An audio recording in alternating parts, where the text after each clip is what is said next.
जय हिंद प्यारे साथियों। कैसे हो आप सब? बिल्कुल मस्त होंगे। You Victor classes YouTube channel पर आप सभी का बहुत बहुत स्वागत है। आज के इस वीडियो में हम एक बहुत ही इंटरेस्टिंग टॉपिक के ऊपर डिस्कस करने वाले हैं। ये जो वीडियो है उन सभी कैंडिडेटों के लिए बहुत ज़्यादा महत्वपूर्ण होने वाला है जो जून 2024 में जरब क्वालिफाई करना चाहते हैं। आप चाहे किसी भी सब्जेक्ट से हो, हर एक सब्जेक्ट के कैंडिडेट के लिए ये वीडियो बहुत ज़्यादा महत्वपूर्ण होने वाला है। अभी तक आपने इस चैनल को सब्सक्राइब नहीं किया तो प्लीज़ एक बार चैनल को जरूर सब्सक्राइब करें। इस वीडियो को अपने उन सभी दोस्तों के साथ जरूर शेयर करें जो जून 2024 वाला यूजीसी नेट का एग्जाम देने वाले हैं। जून 2024 में जो यूजीसी नेट का एग्जाम है वो ऑफलाइन तरीके से होगा, जिस तरीके से 2019 से पहले एग्जाम ऑफलाइन होता था। 2019 से लेकर दिसंबर 2023 तक का जो फेज था, इसमें यूजीसी नेट का एग्जाम ऑनलाइन तरीके से सब्जेक्ट वाइज अलग अलग शिफ्टों में होता था। लेकिन अब जून 2024 में जो एग्जाम होगा वो 18 जून को एक ही दिन होगा सभी का सभी सब्जेक्टों का, और वो भी ऑफलाइन तरीके से।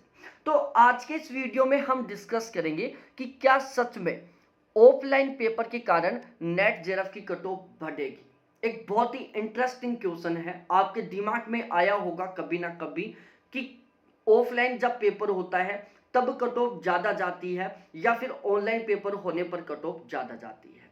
मैं अपने खुद के एक्सपीरियंस के बेस पर डिस्कस करने वाला हूं कि ऑफलाइन जो पेपर होता है उसमें ऑनलाइन पेपर की तुलना में कट ऑफ ज़्यादा जाएगी या फिर कम जाएगी। इस टॉपिक के ऊपर हम बहुत ही डिटेल से यहाँ पर डिस्कस करने वाले हैं, इसलिए इस वीडियो को लास्ट तक जरूर देखें।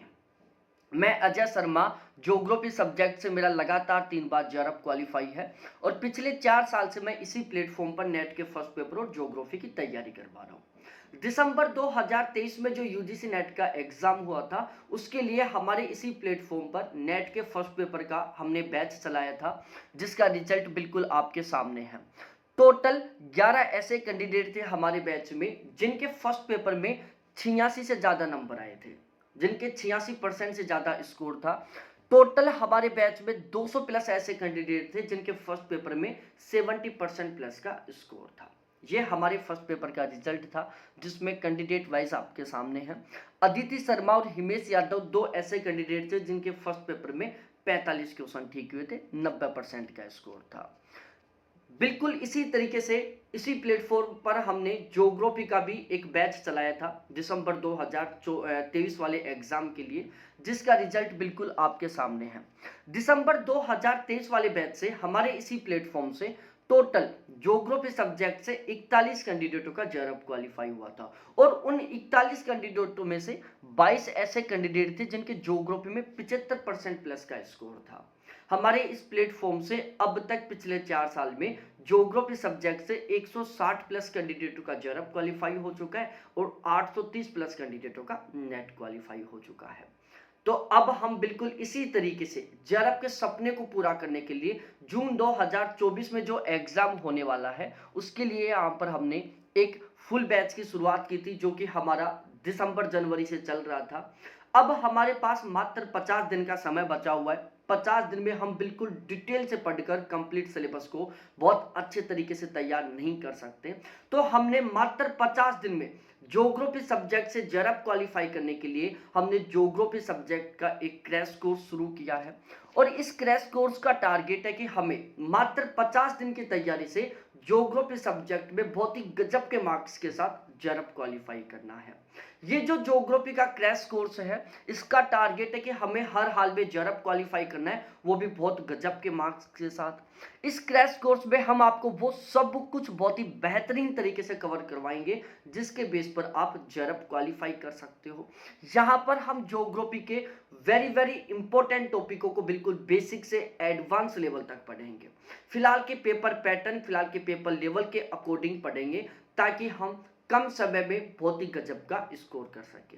यहाँ पर आपको जो कंटेंट मिलेगा बिल्कुल 100% जेआरएफ के लिए सफिशिएंट कंटेंट मिलेगा। यदि आप उस कंटेंट को पढ़ लोगे तो 100% मात्र 50 दिन की तैयारी से आप बहुत ही गजब के मार्क्स के साथ जून 2024 में जेआरएफ क्वालिफाई कर लोगे। तो यदि आप ये ज्योग्राफी सब्जेक्ट का क्रैश कोर्स लेना चाहते हो जेआरएफ क्वालिफाई करने के लिए, तो ये मेरे व्हाट्सएप नंबर, कॉलिंग नंबर है, जिन पर आप मेरे साथ कॉल करके डिस्कस कर सकते हैं। बैच के रिगार्डिंग जो भी डाउट है वो क्लियर कर सकते हैं। यदि आप केवल ज्योग्राफी का बैच लेते हो तो उसका फीस केवल 1700 रुपये, और यदि आप दोनों पेपर का बैच लेते हो, फर्स्ट पेपर और ज्योग्राफी, तो इसका फीस है यहाँ पर केवल ऑफर में भी 2500 रुपये। यहाँ पर हमने फर्स्ट पेपर में बहुत गजब का स्कोर करने के लिए फर्स्ट पेपर का क्रैश कोर्स भी शुरू कर रखा है। बहुत सारे कैंडिडेट हैं जिनका सब्जेक्ट तो बहुत गजब तरीके से तैयार है, उनको पूरा कॉन्फिडेंस है कि सब्जेक्ट में उनका बहुत गजब का स्कोर होगा, लेकिन उनको फर्स्ट पेपर का डर लग रहा है, क्योंकि जेआरएफ तो तभी हो पाएगा जब आपके दोनों पेपर बहुत गजब तरीके से तैयार होंगे। लेकिन अब तक हमने फर्स्ट पेपर को बहुत अच्छे तरीके से नहीं पढ़ा। हमें जून 2024 में मात्र 50 दिन बाद जेआरएफ क्वालिफाई करना है, तो मात्र 50 दिन में फर्स्ट पेपर को बहुत गजब तरीके से तैयार करने के लिए हमने यहाँ पर एक फर्स्ट पेपर का क्रैश कोर्स शुरू किया है। और इस क्रैश कोर्स का टारगेट है कि हमें मात्र 50 दिन की तैयारी से फर्स्ट पेपर में 40+ क्वेश्चन ठीक करना है। यहाँ पर वो सब कुछ बहुत ही बेहतरीन तरीके से कवर करवाया जाएगा, जिसके बेस पर आप फर्स्ट पेपर में मात्र 50 दिन की तैयारी से 40+ क्वेश्चन ठीक कर सकते हो। यहाँ पर रीजनिंग, मैथ, डीआई, इनके ऊपर हम बहुत ही स्पेशली तरीके से फोकस रखने वाले हैं। जो 10 की 10 यूनिट हैं, इनको हम बिल्कुल पेपर की डिमांड के अनुसार पढ़ेंगे, ताकि पेपर हमारे पढ़े हुए में से ही आए। तो यदि आप फर्स्ट पेपर में मात्र 50 दिन की तैयारी से बहुत गजब का स्कोर करना चाहते हो, तो आप ये फर्स्ट पेपर का क्रैश कोर्स ज्वाइन कर सकते हो, जिसकी अभी ऑफर में फीस केवल 800 रुपये है। ये मेरे कॉन्टैक्ट नंबर है 7891350470, जिनके द्वारा आप ये क्रैश कोर्स ज्वाइन कर सकते हो। देखो, आपके पास दो ऑप्शन है, या तो आप 50 दिन जबरदस्त तरीके से मेहनत करके जेआरएफ क्वालिफाई कर लो, या फिर आप दिसंबर 2024 वाले एग्जाम के लिए लगातार 8 महीने मेहनत करके जेआरएफ क्वालिफाई करो। दोनों ऑप्शन है, या तो 50 दिन दिन रात एक कर लो, या फिर आपको 8 महीने दिन रात एक करने पड़ेंगे यदि आपको जेआरएफ क्वालिफाई करना है। भाई, जेआरएफ तो तब ही होगा जब आप जबरदस्त तरीके से मेहनत करोगे, चाहे 50 दिन कर लो और या फिर 8 महीने करो। बिना मेहनत किए जेआरएफ कभी नहीं होगा, ये आपको अच्छे तरीके से ध्यान रख लेना है, ठीक है। बहुत सारे कैंडिडेट ये सोच रहे होंगे कि यार मात्र 50 दिन में जेआरएफ कैसे होगा। वो आज ही हार मान रहे होंगे कि यार अब तो बहुत कम समय बचा हुआ है, अब हम कहां से तैयारी कर पाएंगे, हम तो दिसंबर 2024 के लिए ही तैयारी करेंगे। क्या आप बिल्कुल श्योर हो कि दिसंबर 2024 वाले एग्जाम के लिए आपको बिल्कुल प्रॉपर वे में 6-7 महीने का टाइम मिल पाएगा? हो सकता है कि उस टाइम भी कुछ ऐसे हालात हो जाएं कि आप बिल्कुल प्रॉपर वे में अच्छे तरीके से तैयारी ना कर पाओ। हो सकता है कि आप मात्र 50 दिन सीरियसली तरीके से पढ़ो और पेपर आपके पढ़े हुए में से आ जाए और आपके क्वेश्चन अच्छे तरीके से ठीक हो जाए, आपका जेआरएफ क्वालिफाई हो जाए। तो आप आज से ही हार मत मानो भाई, 50 दिन रियलिटी में बहुत सफिशिएंट होते हैं जेआरएफ क्वालिफाई करने के लिए। 50 दिन 100% सफिशिएंट होते हैं जेआरएफ क्वालिफाई करने के लिए। तो यदि आपने हार मान ली तो समझो आप दिसंबर 2024 में भी जेआरएफ क्वालिफाई नहीं कर सकते। आज से पूरे डेडिकेशन के साथ बिल्कुल सिस्टमेटिक तरीके से जबरदस्त तरीके से पढ़ना शुरू कर दो, 100% जेआरएफ क्वालिफाई हो जाएगा जून 2024 में। ये मैं गारंटी के साथ कह रहा हूं प्यारे साथियों, बिल्कुल भी हार मत मानो। जो लोग बोल रहे हैं कि यार 50 दिन तो बहुत कम समय है, भाई उन लोगों के लिए हो सकता है कि 50 दिन कम हो। बहुत सारे कैंडिडेट हैं जो पिछले 3-4 साल से लगातार मेहनत कर रहे हैं, लेकिन उनका नेट भी क्वालिफाई नहीं हो पा रहा। और बहुत सारे कैंडिडेट ऐसे भी हैं जो पीजी अपेयरिंग के साथ मात्र 3 महीने की तैयारी से बहुत ही गजब के मार्क्स के साथ जेआरएफ क्वालिफाई कर रहे हैं। तो आपको बिल्कुल भी हार नहीं मानना, जबरदस्त तरीके से आपको तैयारी करना है। अब हम सबसे मेन टॉपिक के ऊपर डिस्कस करते हैं कि जब पेपर ऑनलाइन होता है, जब पेपर ऑफलाइन होता है, तो दोनों में कट ऑफ क्या बिल्कुल समान रहती है या दोनों की कट ऑफ में अंतर रहता है? देखो, जब पेपर ऑनलाइन होता है तो उसमें कौन कौन सी प्रॉब्लम आती है, ऑनलाइन पेपर के क्या क्या फायदे हैं, सबसे पहले मैं ये आपको काउंट करवाता हूँ। जब पेपर ऑफलाइन होता है तो उस दौरान हमारे सामने कौन कौन सी समस्याएं आती हैं, ऑफलाइन पेपर होने के क्या क्या फायदे हो सकते हैं, ये आपको मैं बताता हूँ। फिर आपको खुद को पता चल जाएगा कि ऑफलाइन पेपर होने पर कट ऑफ ज़्यादा जाती है या फिर ऑनलाइन पेपर होने पर कट ऑफ ज़्यादा जाती है। सबसे पहले हम बात करते हैं ऑनलाइन पेपर के बारे में, जो हम पिछले 4-5 साल से देते आ रहे हैं। देखो, जब ऑनलाइन पेपर होता है तो उसकी एक सबसे बड़ी प्रॉब्लम होती है सर्वर इशू।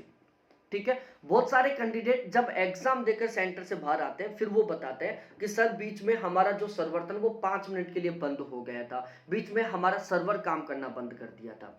भाई, आपको फिक्स 3 घंटे का टाइम दिया जाएगा, फिर चाहे आपका 5 मिनट सर्वर बंद रहे चाहे 10 मिनट सर्वर बंद हो गए। आपने बहुत जबरदस्त तरीके से तैयारी की थी लेकिन बीच में 10 मिनट आपका सर्वर बंद हो गया या 10 मिनट के लिए सर्वर ने सही ढंग से काम नहीं किया तो आपका तो पूरा पूरा मेहनत बेकार गई। तो ऑनलाइन पेपर में एक सबसे बड़ा इशू रहता है सर्वर की प्रॉब्लम। कई बार माउस सही ढंग से काम नहीं करता, कई बार मॉनिटर सही ढंग से काम नहीं करता। ठीक है, दूसरा जो ऑनलाइन पेपर होता है ना उसमें पढ़ने की भी सबसे बड़ी प्रॉब्लम होती है। पढ़ने की प्रॉब्लम कैसे, जैसे क्वेश्चन बहुत लंबा चौड़ा होता है तो हमें माउस को कभी लेफ्ट लेना होता है, कभी राइट लेना होता है, कभी ऊपर लेना होता है, कभी नीचे लेना होता है। ठीक है, तो जो कैंडिडेट बहुत ज्यादा हैबिचुअल होते हैं कंप्यूटर के, जिनको कंप्यूटर चलाने का बहुत अच्छा खासा एक्सपीरियंस है, जिनको माउस चलाने का बहुत अच्छा खासा एक्सपीरियंस है, उन कैंडिडेटों को तो ऑनलाइन पेपर में कोई समस्या नहीं आती।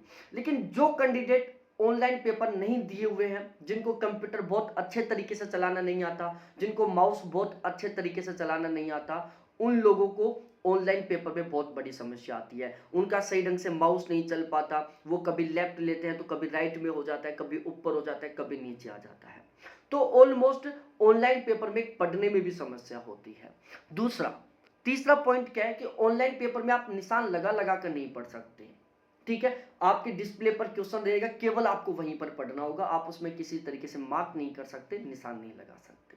ठीक है, ऑनलाइन पेपर के एक सबसे बड़ा फायदा यह कि इसमें टाइम की बचत हो जाती है। टाइम की बचत कैसे, जैसे आपने क्वेश्चन को पढ़ा, जो आंसर था केवल आपको टिक करना होगा, तो टिक करने में मात्र कुछ सेकंड का समय लगता है। लेकिन जब आप ओएमआर शीट में क्वेश्चन को पढ़ोगे और उसके ओएमआर शीट में जो वो निशान रहेगा एबीसीडी ऑप्शन, उसको जब मार्क करोगे तो उसमें तुलनात्मक रूप से अधिक समय लगता है। ठीक है, तो ऑनलाइन पेपर की 3 सबसे बड़ी प्रॉब्लम थी और एक इसका फायदा है कि यहाँ पर तुलनात्मक रूप से ओएमआर सीट भरने का जो समय वो बच जाता है। यहाँ पर आपको केवल एक क्लिक करना होता है और आप नेक्स्ट क्वेश्चन पर पहुंच जाते हो। ठीक है, ज्यादातर कैंडिडेट ऑनलाइन पेपर में अपने आप को कंफर्ट महसूस नहीं करते, ये भी एक सबसे बड़ा नेगेटिव पॉइंट है ऑनलाइन पेपर का। अब हम ऑफलाइन पेपर के बारे में डिस्कस करें। देखो, सबसे पहले मैं आपको ऑफलाइन पेपर की जो कमियां हैं वो काउंट करवाता हूं। देखो, ऑफलाइन पेपर में आपको ओएमआर शीट भरनी होगी। एक तो आपको वहां पर अपनी डिटेल बहुत सावधानी के साथ भरनी होगी, वहां पर गोले बनाने होंगे। ठीक है, यदि एक गोला गलती से ऊपर नीचे हो गया तो समझो आपका पूरा पूरा रिजल्ट खराब हो जाएगा। हो सकता है कि आपकी ओएमआर शीट ही चेक ना हो।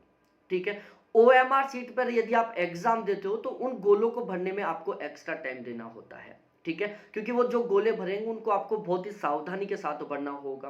ठीक है, उन गोलों में आप ऐसा भी नहीं कर सकते आधा गोला भर दिया या फिर ओवर कर दिया। जैसे यहाँ पर ये गोला बना हुआ है तो इस गोले के अंदर अंदर ही आपको मार्क करना है, ना तो आपको बाहर लेके जाना और ना ही आपको अंदर खाली छोड़ना है। तो गोले को बहुत ही सावधानी के साथ भरना होता है, तो इसमें थोड़ा सा एक्स्ट्रा टाइम लग जाता है। दूसरी सबसे बड़ी प्रॉब्लम क्या होती है ओएमआर सीट के बेस पर जो एग्जाम होता है उसमें, कि इसमें एक मिस्टेक हो जाती है। बहुत सारे कैंडिडेट क्या करते हैं कि एक बार हम पेपर को सोल्व कर लेते हैं, फिर एक साथ हम क्या करेंगे ओएमआर सीट को भर देंगे। ठीक है, अब इस तरीके से आपकी ओएमआर सीट है, यहाँ पर 1, यहाँ पर 2, यहाँ पर 3, यहाँ पर 4, इस तरीके से 25 क्वेश्चनों की सीक्वेंस रहेगी। 25 25 25 ऐसे रहेगी या फिर 50 50 50 ऐसे रहेगी। अब आप ओएमआर सीट में भर रहे थे, आपने पहला क्वेश्चन पढ़ा, ठीक है, और उसका ऑप्शन बी था। आप ओएमआर सीट भर रहे थे, बाय मिस्टेक आपने ए की बजाय आपने बी, दूसरा नंबर का जो क्वेश्चन था उसमें बी भर दिया। भाई, आपने क्या पढ़ा था, पहला क्वेश्चन पढ़ा, पहले क्वेश्चन का आंसर क्या था, बी था। लेकिन जब आप ओएमआर सीट भर रहे थे तो बाय मिस्टेक पहले क्वेश्चन के बजाय आपने दूसरे क्वेश्चन में बी भर दिया, तो इससे आपके डायरेक्टली 2 क्वेश्चन गलत हो गए। क्या हो गए, 2 क्वेश्चन गलत हो गए डायरेक्टली। तो ये एक सबसे बड़ी प्रॉब्लम होती है। बहुत सारे कैंडिडेटों के साथ तो ये होता है कि फिर वो पूरी सीक्वेंस ही गलत हो जाती है। तो ओएमआर शीट में एक तो मिस्टेक होने की सबसे बड़ी प्रॉब्लम होती है। ओएमआर शीट को बहुत ही सावधानी के साथ भरना होता है, जिसकी वजह से यहाँ पर थोड़ा सा ज़्यादा एक्स्ट्रा टाइम लग जाता है। ऑफलाइन पेपर होने का सबसे बड़ा फायदा ये है कि यहाँ पर हम अच्छे तरीके से निशान लगा लगा कर पढ़ सकते हैं, तो उससे हमें क्वेश्चन बहुत ही आसानी से बहुत अच्छे तरीके से समझ में आ जाता है। ठीक है, और ज्यादातर कैंडिडेट ऑफलाइन पेपर देने में अपने आप को कंफर्ट महसूस करते हैं, क्योंकि हर एक कैंडिडेट के पास लैपटॉप नहीं होता, हर एक कैंडिडेट के पास कंप्यूटर नहीं होता, हर एक कैंडिडेट के पास माउस नहीं होता। तो ज्यादातर कैंडिडेट है जो कंप्यूटर के साथ हैबिचुअल नहीं हो पाते हैं, तो इसलिए वो अपने आप को कंफर्ट महसूस नहीं करते। लेकिन ऑफलाइन पेपर में पेन और कॉपी और पेन या फिर वो जो पेज होता है वो रहता है, तो वहां पर अपने आप को बिल्कुल अच्छे तरीके से कंफर्ट महसूस करते हैं। तो जहां पर यदि आप अपने आप को कंफर्ट महसूस कर रहे हो तो जाहिर सी बात है वहां पर आप बेस्ट करोगे। ठीक है, अब हम सबसे मेन टॉपिक पर बात करते हैं कि भाई लोगों, ऑफलाइन पेपर में कट ऑफ ज्यादा जाती है या ऑनलाइन पेपर में कट ऑफ ज्यादा जाती है। देखो, यदि पेपर बिल्कुल एक समान है, जैसे एक ही पेपर यदि मैं आपको ऑनलाइन तरीके से दूं और उसी पेपर को यदि मैं ऑफलाइन दूं, तो कट ऑफ में लगभग 1 से 2 क्वेश्चनों का अंतर रहने वाला है। ठीक है, कट ऑफ ऑफलाइन पेपर की 1 से 2 क्वेश्चन ज्यादा जाएगी, जबकि ऑनलाइन पेपर में जो कट ऑफ है वो 1 से 2 क्वेश्चन कम जाएगी। ठीक है, तो ये ध्यान रख लेना, यदि एक ही पेपर को ऑनलाइन तरीके से, एक सेम पेपर है उसको पहले ऑनलाइन लिया जाता है और फिर उसी पेपर को ऑफलाइन तरीके से लिया जाता है, तो जो कट ऑफ है वो ऑफलाइन पेपर की तुलनात्मक रूप से 1 या 2 क्वेश्चन ज्यादा जाएगी। तो अब आपको टारगेट लेके चलना है कि हमें ऑनलाइन जो पिछली बार कट ऑफ गई थी उससे हमें कम से कम 1-2 क्वेश्चन ज्यादा ठीक करने हैं। तो ये आपको बिल्कुल अच्छे तरीके से ध्यान में रखना है। ये वीडियो आपके लिए बहुत ज़्यादा हेल्पफुल रहा होगा। इसी तरीके से हम यहाँ पर बहुत सारे लगातार वीडियो लाते रहेंगे जो आपके एग्जाम की तैयारी में चार चांद लगाने में बहुत अच्छे खासे तरीके से आपकी मदद करेंगे। तो बहुत बहुत धन्यवाद आप सभी को देखने के लिए। थैंक्स बाय मेरे प्यारे साथियों।